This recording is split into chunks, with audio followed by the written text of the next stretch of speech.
What did you want to talk about? Talk about everything, brother. In the few minutes that we have, you can start off from just introducing yourself to the people. How do you introduce yourself? Hello, how are you?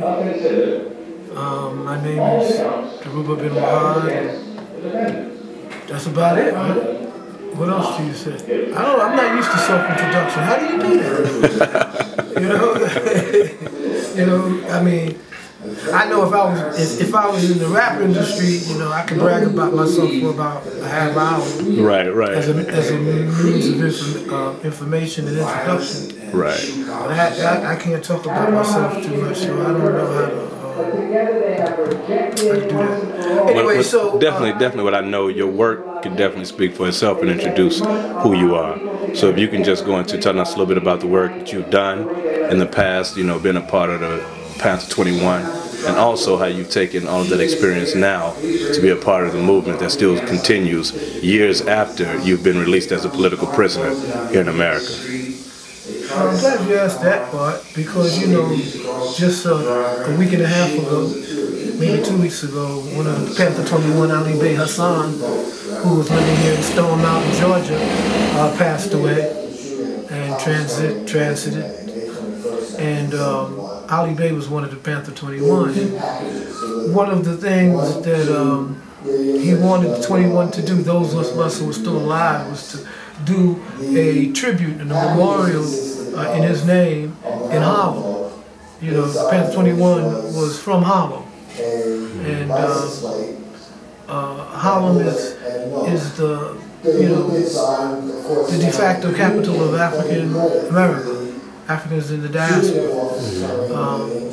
All of the great leaders of the nationalist and Pan-African movement had their roots and base in Harlem. The major ones, Carlos Cook, Marcus Garvey, Alhaji Malik, Shabazz, Long Bay Brass, and the list goes on and on. And we all know about the Harlem Renaissance as a very prolific period for African writers in the diaspora, and that was based in Harlem. And so, the Harlem chapter of the Black Panther Party was in that tradition. It was Pan-African. The members were Pan-African and nationalists, black nationalists, and the activists in Harlem came from that wing of the movement. So the Panther 21 in Harlem, the Panther 21 represented only one chapter, one branch of the New York chapter of Black Panther Party, but it was one of the most important.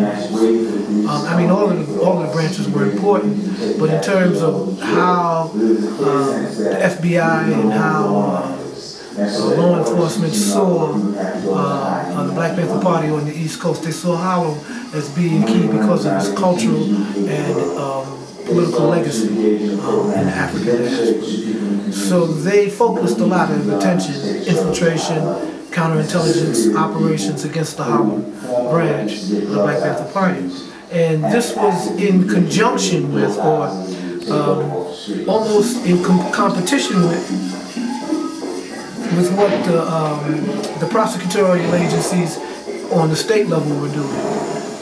One of the foremost prosecutors in America was Frank S. Hogan, who was the Manhattan District Attorney. He had been the Manhattan District Attorney for some 30 years or so. And everybody knows that the Manhattan District Attorney's Office is one of the key prosecutorial offices in the country if one has political ambitions.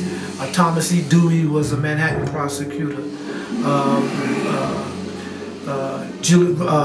Rudolph Giuliani was the head of the prosecutorial wing of the FBI in New York. So New York prosecutors had great prestige in law enforcement, and the district attorney's office in Manhattan wanted to become known to the government and to the FBI as a foremost intelligence apparatus, intelligence instrument against black militancy. So they went after the Black Panther Party and ourselves. This is all part of the politics of race relationships in New York.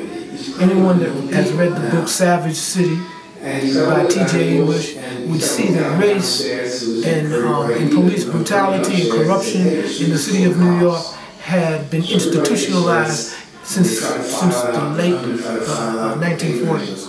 I grew up in New York, where corruption and police brutality were institutionalized.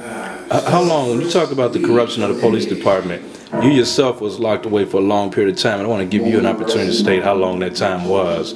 In that amount of time that you was locked up, what was one of the main things you wanted to say to the people when you were behind those walls, when you can look and see still madness and craziness going on in your community? What was one of the one things you wish you could reach out and still say to people if you had the opportunity? And again, could you first tell us how long you was actually locked up as a political prisoner? Well, as a political prisoner, I was locked up a little over 19 years. I think one of the things that always sustains a political prisoner or a prisoner of conscience is that they don't let the prison officials and prison authorities define your reality for you. Of course, you're behind bars. Of course, you have no control over your physical environment, but that's not the end-all and be-all of being in prison. Your mind and your spiritual orientation is very key. So my head was always on the outside. It was always involved in world events and in current events in our community. And that sustained me, and also because there was support on the outside from people who understood what political repression was. You know, it's very difficult in America to support prisoners of conscience and political prisoners in the United States because it's very difficult to develop or create the type of infrastructures that you need to bring force to bear on the power structure, on the law enforcement institutions. And so political prisoner work is very, very ungratifying work. It's very, very frustrating work. And a lot of people get burned out by it. Because our political prisoners have been in prison for over 40 years. We have the longest held political prisoners on the planet. Yes, yes. And it's not until now when people realize that they're right under the noses of so-called black leaders for the past 25, 30 years, the right wing and white supremacy and the capitalist elite in this country have built a system of Jim Crow, of incarceration and imprisonment of surplus labor, surplus black labor, black flesh. Do you see that as a form of slavery, as has been discussed by other leaders in the black community and other writers coming up today? One of the main things is about how the new Jim Crow, the new prison system is the new slavery. How do you feel about that as someone been a part of that institution for so long? I think that's an accurate analysis. I just like to point out that when we were in prison, and when I was in prison over in 1976 or 77, we wrote an analysis of the New York State prison system and and we had read the federal omnibus report on criminal law enforcement and crime in America, and it came out that year. And we did an analysis, and we had written basically the same information that Michelle Alexander ended up using in her book, The New Jim Crow. Wow. The difference was that we were prisoners, and Michelle Alexander is a professor. And but it was over 1976 or 77. We wrote a long, I was part of a lifers committee of inmates who had, prisoners who had life sentences. And we had wrote an analysis of the criminal justice system in New York State and presented it to the Correction Commission, which was supposed to have been a watchdog over the prison system. And they read our report, and of course they just came into the prison. They did a few forums, and that was that. But what we pointed out was that in New York State alone, There were 70% of all the prisoners in the state came from only 6 communities in the entire state. And those communities were predominantly black and Puerto Rican. And then almost 95% of all the prisons were built in white rural areas in which the prison employed approximately 3 to 4 administrators for every prisoner that was in the institution. So we had become a form of subsidizing white unemployment in rural areas where there were no jobs. We also subsidized, we pointed out too, that the way the census was conducted, the way voting districts were aligned, populations were counted, had to do with people that were in place in a particular county. And in these rural counties you might have a town of only 750 people, but the prison right in the same area has a prison population of 2,500.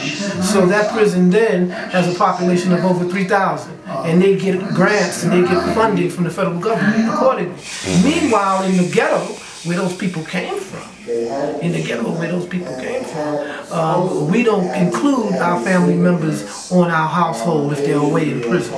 And so we don't claim our own people. And because we don't claim our own people, we lose up to 11% of our voting strength from imprisonment in this country. What do you think about people who have made the suggestion that if their family members are working in prison, they ought to be able to file them on their W-2 forms, and they should be able to file them, you know, and even well, actually, I guess the family members are not considered citizens anymore because you lose your rights in prison. Well, that's not entirely true. Okay. But I'm considering, you know, I'm using myself as an example. I've been trying to find an attorney to file a civil suit in my behalf, claiming Social Security. Because I don't get Social Security. Because the most productive years of my life were spent in prison. Okay. And those 19 years in prison, I was employed by the state of New York making $1.50, anywhere from 75 cents to $1.50 a day.